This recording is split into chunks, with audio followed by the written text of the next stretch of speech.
নমস্কাৰ আজি আমাৰ নিত্যালংকাৰ সংগীত বিদ্যালয়ৰ সমূহ ছাত্ৰ ছাত্ৰী অভিভাৱক লগ লাগি আমি এটা প্ৰীতিভোজ আৰম্ভ কৰা হৈছে লগতে আমাৰ আজি এই সম্প্ৰীতি গগৈ আমাৰ এই বীৰেন্দ্ৰৰ ছোৱালী আমাৰ ৰাইজে লংকে সংখাৰ ছবিখন নিশ্চয় চাইছে এই লংকে সংখাত আমাৰ বন্ধনৰ মেনেজাৰ চৰিত্ৰত অভিনয় কৰিছে আমাৰ বীৰেন্দ্ৰ আৰু এজনী আজি বীৰেন্দ্ৰৰ ছোৱালী তেওঁ আজি আমি তেওঁৰ বাৰ্থডে আছে আমি সকলোৱে বাৰ্থডে আয়োজন কৰিছো আপোনালোকেও চাব আজি আমাৰ বীৰেন্দ্ৰই ইয়াৰ ওপৰত দুআষাৰমান ক'ব কওক বীৰেন্দ্ৰ নিত্যালংকাৰৰ আমাৰ সমূহ অভিভাৱকসকল আৰু আমাৰ ছাত্ৰ ছাত্ৰীসকল আমাৰ প্ৰশিক্ষক ডাঙৰীয়া আৰু আমাৰ সকলোকে আমি স্বাগতম জনাইছোঁ আজি আমি নিত্যালংকাৰ সংগীত আমাৰ এই ডেন্স ইনষ্টিটিউটৰ আমাৰ এটা প্ৰীতিভোজ আছিল এই প্ৰীতিভোজটো আজি আমাৰ গৃহতে আজি আয়োজন কৰা হৈছে আমাৰ বিশেষ কথা হ'ল যে আমি যি লটাৰী খেল পাতিছিলোঁ লটাৰী খেল পাতি আমাৰ যি লাভ লোকচান হ'ল সকলো আমি হিচাপ নিকাচ কৰিছোঁ ইতিমধ্যে আৰু তাৰ লাভৰ অংশৰে আজি আমি এটা প্ৰীতিভোজ আয়োজন কৰিছোঁ আজি সকলো অভিভাৱক আহি পাইছেহি আৰু লগতে এটা কথা হৈছে কি আমাৰ ঘৰতে আজি মোৰ ছোৱালী সম্প্ৰীতিৰ আজি জন্মদিন এই জন্মদিনটোতো সকলোকে লগ পাই মই সুখী হৈছোঁ আৰু সকলোৱে এটি শুভেচ্ছা প্ৰদান কৰিব যাতে তাই মানে উজ্জ্বল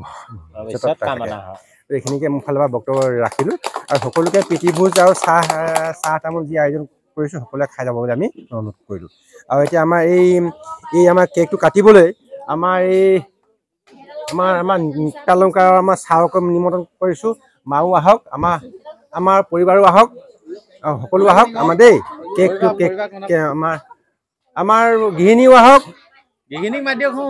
আমাৰ গৃহিণীও আহক সকলো আহক এই কেকটো কাটি পেলানি আজি চাকি বন্তি ইতিমধ্যে লগাইছে মেচ এই হেৰিটো লগাই দিওঁ আমি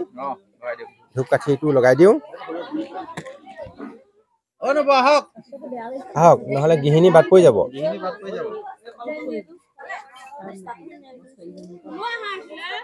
শুনো আহা দেই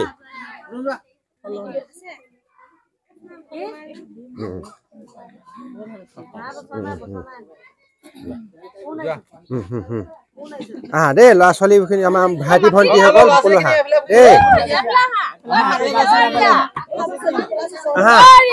দেই সকলো কাটিব লাগিব কেক কাটিব লাগিব হা সেইখন কটাইখন শুনো সকলো সকলো ভাইটি ভণ্টি আহা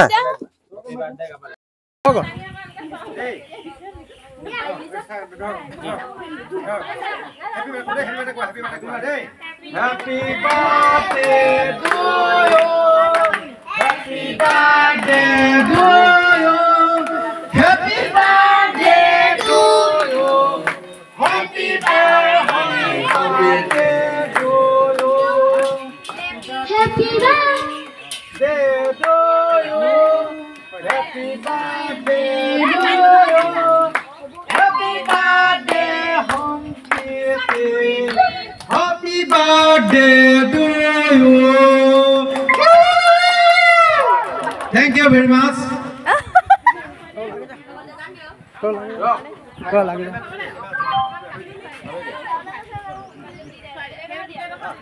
আজি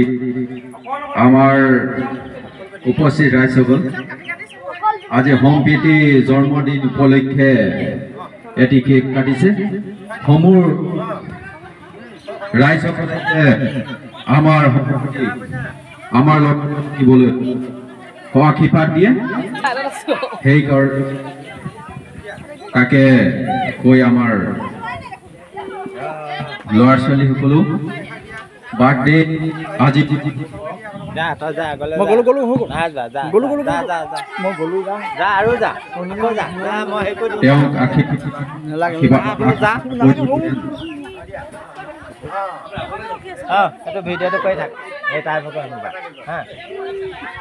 আশীৰ্বাদ কৰে যেন আমাৰ সম্প্ৰীতি আমাৰ সমাজৰ একেলগতে থাকিবলৈ ল'ৰা ছোৱালীৰ হাতত